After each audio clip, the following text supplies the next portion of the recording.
We didn't peg these characters for bad guys. Welcome to Watch Mojo, and today we'll be counting down our picks for the top 10 most unexpected villains in movies. For this list, we'll be looking at film antagonists whose status as the villain was a surprise, or at least, not what we expected. We'll be excluding animated villains from our list, however. Run. Get them. Also, consider yourself warned. There will be spoilers ahead. Number 10. Ozymandias, Watchmen.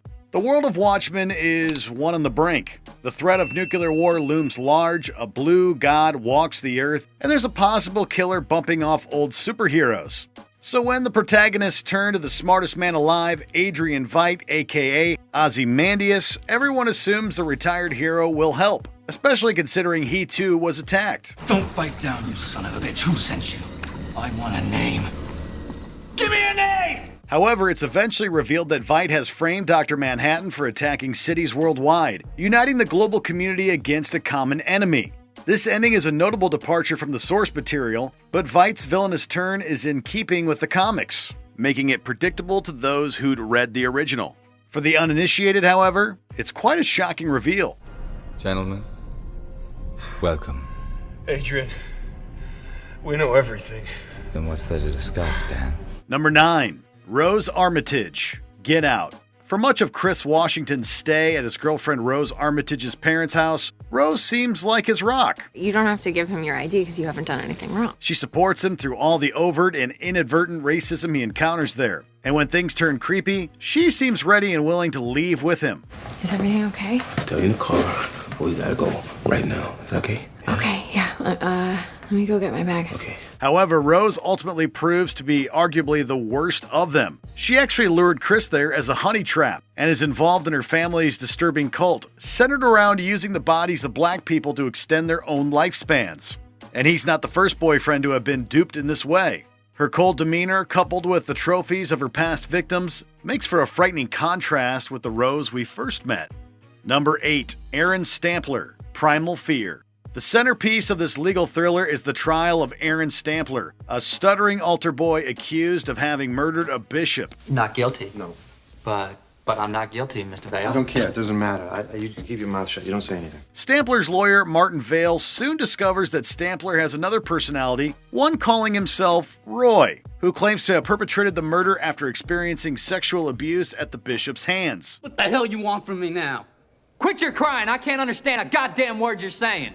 You little sissy, you make me sick. Roy making an appearance at the trial leads to Aaron being found not guilty by reason of insanity. However, Vale learns afterwards that Aaron's initial fearful persona was just an act that he used to get away with murder. The villain was in front of us the whole time. Roy's the real deal, and Aaron is the act. Number 7. Jason Buddy Van Horn, Baby Driver. Getaway driver Baby has complex, intense relationships with most of his criminal co-workers. Buddy, played by John Hamm, however, feels like one exception. What you ladies listen to? Queen. They're not friends, per se, but they certainly have a friendly dynamic. Unfortunately, after Baby's actions indirectly lead to the death of Buddy's girlfriend, Darling, Buddy surprises everyone by relentlessly pursuing Baby in the name of revenge. This is all your fault. Buddy makes such a great antagonist because, next to the more overtly threatening Doc and Bats, you never see him coming. You can't keep running, baby! There's no escape! Come on, let's get out of here. Furthermore, for all their differences, Buddy does seem to have the most in common with Baby. He and Darling almost work as a dark mirror, reflecting what Baby and Deborah could become. Number 6. Henri Ducard, Batman Begins. Tell us, Mr. Wayne.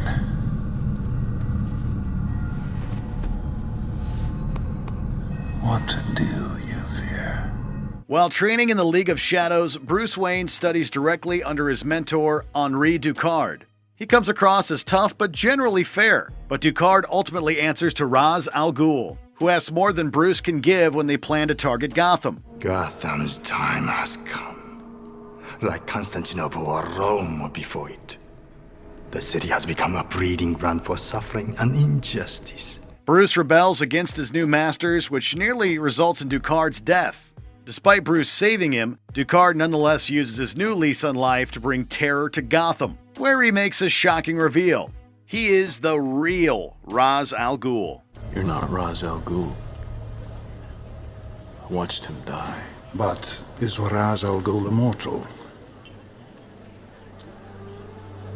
Are his methods supernatural? His daughter Talia al Ghul pulls off a similarly unexpected reveal in The Dark Knight Rises. But given that it's something of a retread, we opted to give the spot on our list to her father. Number 5. Amy Dunn, Gone Girl. It's pretty easy to empathize with Amy Dunn at the start of this film. She's an apparently devoted wife whose husband Nick is not only having an affair, but may very well have murdered her. We care about her, we love her, and we just want her back. In actuality, however, Amy is a sociopath who faked her death and is in the process of framing him for her death, having apparently manipulated several of her earlier love interests as well. I pled down, man. Sexual assault 1, no jail time. That's something. Oh, yeah. I've been unemployed for the last 8 years because I have to write sexual offender on every job application. I'm on a neighborhood watch list because I have to register as a predator. It gets even worse when Amy murders an old flame and frames him for her kidnapping before essentially blackmailing Nick into continuing their relationship. While those who'd already read the book weren't surprised, anyone who came into the movie with no prior knowledge of the story will be downright floored. Number 4. Elijah Price, Unbreakable. Elijah Price is a comic book art dealer whose brittle bones have made him obsessed with the concept of superheroes. So when everyman David Dunn survives a devastating train wreck, Price reaches out to him. Do you have good instincts for things like that? Like what? Knowing when people have done something wrong. Yeah. Have you ever tried to develop it? Although David is skeptical, Price gradually helps him come to terms with the fact that he's stronger and more durable than most people, as well as his ability to sense wrongdoing in others. How much is it, Dad? About 350 pounds. By the film's end, we learn, along with David, that Price is not actually the mentor archetype to his superhero, but rather the villain. Price caused the accident as well as many other disasters in a deranged attempt to find superhuman people. I worked in that building 25 years. I know all its secrets. Secrets? Like, if there ever was a fire on floors 1, 2, or 3, everyone in that hotel would be burned alive. This Mr. Glass villain reveal is held up remarkably well, and still gives us shivers. Number 3. Ash, Alien. The science officer aboard the Nostromo, Ash initially comes across as persnickety and generally unpleasant, but by no means villainous. He even overrides Ranking Officer Ellen Ripley's objections when a crewmate comes into contact with an alien by letting him aboard, ostensibly to save the man's life. Ripley, this is an order! You hear me? Yes, I read you. The answer is negative. In the hatch open. However, Ripley eventually learns that Ash was instructed by their company to secure the alien creature at the cost of the rest of the crew. Bring back life form. Priority 1. All other priorities rescinded. In a damn company. Given that he's an android, he has little compunction about following through with this directive. I admire its purity. While the Alien franchise has featured similarly unscrupulous characters since, Ash was the first. Plus, with the film called Alien, you figure the only villain's going to be the alien, right?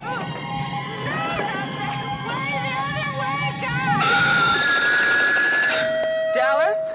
Number 2. The Body, Saw. 2 men awaken to discover they're chained in a bathroom alongside a dead body. Bad start, right? Hello, Amanda. You don't know me, but I know you. I want to play a game. But things get much worse when they're instructed by the infamous Jigsaw killer to escape and or kill the other before a time limit. Meanwhile, detectives pursue the suspected killer, Zepp Hindle, who has taken the wife and daughter of one of the men hostage. Mommy just needs you to be really strong right now. Saw remains suspenseful throughout, but it's only in the movie's final minutes that we discover that Hindle is just another victim, ordered to do everything he's done to get the antidote to a lethal poison. At the film's conclusion, the supposedly dead body stands up, revealing himself to be the real Jigsaw killer. It's a villainous reveal that's rightfully gone down in horror movie history. Game over. Before we get to our topic, here are a few other honorable mentions you definitely didn't see coming. Charlie Meadows, Barton Fink. I'll show you the life of the mind.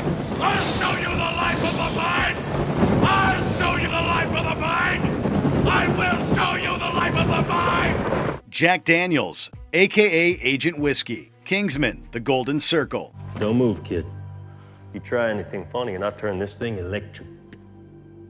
Now give up your guns, fellas. Slide them over. Neighborhood Watch Alliance, Hot Fuzz. Communitatis. Bonum commune. Communitatis. How could they possibly be in several places at once? Benny, Total Recall.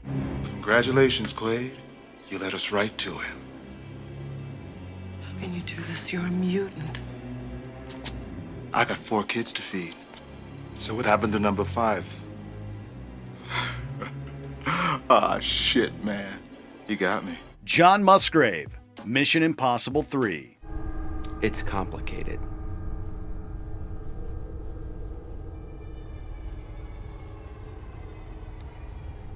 You can't just open the canister.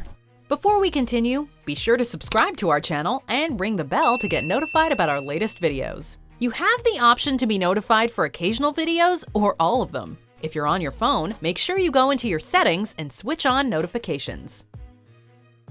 Number 1. Roger Verbal Kint, The Usual Suspects. This is a list of unexpected villains, but we're willing to bet that some of you saw this coming. I work for Kaiser Soze. The majority of The Usual Suspects is told via flashback by a crook named Verbal Kint, who recounts how he and his gang were hired by a mysterious criminal mastermind, Kaiser Soze. Nobody ever knew him or saw anybody that ever worked directly for him. But to hear Kobayashi tell it, anybody could have worked for Soze. You never knew. That was his power. Yet it's only at the movie's conclusion that we, and the detective hearing Verbal's account, realize that he's been lying and changing the details of his story. You know, back when I was in that barbershop quartet in Skokie, Illinois, where's your head, Agent Kuyan? What we need to do is think. Think back. I'm sure you've heard many tall tales. Bricks Marlin. This isn't right. I just want to Tell hear me your every story. last It's detail. all there. And I'm telling it straight, I swear. Not only that, but Verbal is Kaiser Soze, having orchestrated the formation of the crew, as well as their massacre. The movie and Verbal may be legends now, but hardly anyone sees through him the first time they watch the film. The greatest trick the devil ever pulled was convincing the world he didn't exist. Do you agree with our picks? Check out this other recent clip from WatchMojo, and be sure to subscribe and ring the bell to be notified about our latest videos.